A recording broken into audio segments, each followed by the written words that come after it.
The Nets are 16-24 going into the halfway point of the season, and they got themselves a primetime matchup against the Lakers tonight.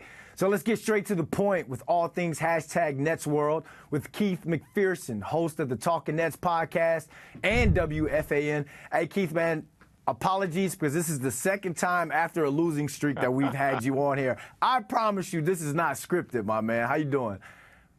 I'm good. Not great watching these Nets games. And, I mean, you can't bring me on at a good time. There hasn't been a good time since the Milwaukee Bucks game. It's been all downhill from there. So let's talk about it, man. I just did the Talking Nets podcast yesterday. I'm reading all the articles, all the stuff that the Nets Twitter fans are putting out there. It's one of the worst stretches in a long time, maybe ever.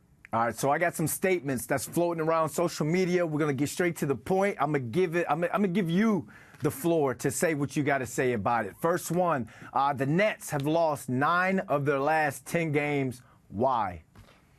Finding ways to lose, and that's everybody. That's the guys on the floor and the head coach. Finding ways to lose, not calling timeouts, not drawing up plays, not challenging calls.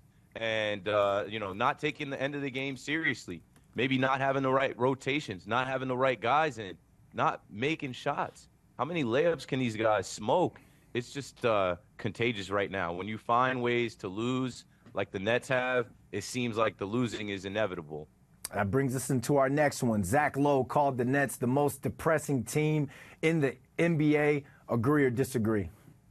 Oh, agree. Well, before they went to Paris, I think they gave us a little 5-day break. We had 5 days off. I call that a mental health break from the Brooklyn Nets. Now I'm doing the Talking Nets podcast. This is therapy. I have a hotline. I'm like, this is the Nets fan help hotline. People are calling up and expressing all different things about how do we get here? What do we deserve? Why do we deserve? What do we do to deserve this? What do we do to get out of this? What happens next? We're all trying to talk through it and figure it out. But, man, we're just looking for a win. Winning cures all. They've only been able to beat the Pistons. They can't beat the Trailblazers. They gave the Trailblazers their 10th win in overtime in Brooklyn, and then they gave them their 11th win the other night in Portland.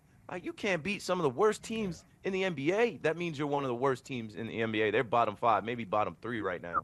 Hashtag depressing. Let's talk about tonight and that must win or that much needed win that we're talking about. Tonight against the Lakers, the Nets are plus 6.5. Do they cover? Forget the straight up. We're not worried about the straight up. Do they cover plus 6.5? Nah, man. Nah. I don't know why they did this to us. They're putting this game on ESPN. You know, something I was saying on the podcast is, hey, without KD, Kyrie, James Harden, some of these guys, we've been able to fly under the radar with our misery. Nope, we'll be front and center tonight, nationally televised versus the Lake Show. Everybody tuning in to see Bron the Lakers. And everybody's going to be talking about, wow, what happened to the Brooklyn Nets just 3-4 years ago? We were predicting Nets-Lakers finals. Look at this team. What is going on? So do they cover? Nah. I mean, I would love to see them have some pride. I would love to see them have some fight, gut it out, win the game, or even cover. But they're giving you no reason to believe that can happen. Primetime matchup is going to put the players on Front Street. It's also going to put GM Sean Marks on Front Street as well because you can show the man hasn't brought in the groceries to win games. Last but not least, 229.5 are the total game points for tonight. You taking the under, the over, or why? And why? I'm taking the under. I think last time you had me on, the over-under was like 224 and the under hit. I'm taking the under just because, like, they usually say first to 100 wins. The Lakers will be the first to 100. And like I said, I've watched the Nets smoke so many easy layups and open shots and just not hit shots. You know, the phrase, it's a make or miss league. They've been missing a lot of shots. I don't think they have the defensive component that they were supposed to have anymore. That was supposed to be their identity. I'm taking the under, and I'm taking the Lakers to cover, and they're going to have a fun time in the house that Kobe built. It's not the Staples Center anymore, the Crypto.com arena. They're going to have a fun Friday night in L.A. with this one. All right, since I'm all about positivity in 2024, let's end this thing off with something positive. Say something positive about the Brooklyn Nets. This Nets World has been built. I'm wearing this Nets World T-shirt. The Nets fans are here, right? There was a narrative that there are no Nets fans. Unfortunately, now you have the fans. Now you have the fan base. Now you have the arena full every night, but you don't have the product on the floor. So the positive thing is we're riding with the team. We're staying up till 12:30 to watch the team win. and we're getting the opposite in return. But this Nets world has been built. The Brooklyn Nets have fans, and we're just waiting for them to right the ship.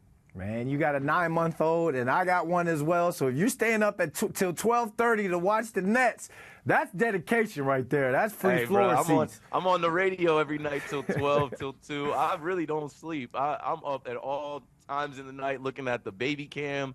I'm up in the morning like I don't sleep. I sleep in pockets. I steal naps when the baby naps. Free throw cams, baby cams, all Cam Thomas's is all about the cams around here. Cam Johnson. Oh, Cam Johnson's all about the cams around here. Hey, thanks for hopping on with us, my man. Brandon, appreciate you, bro.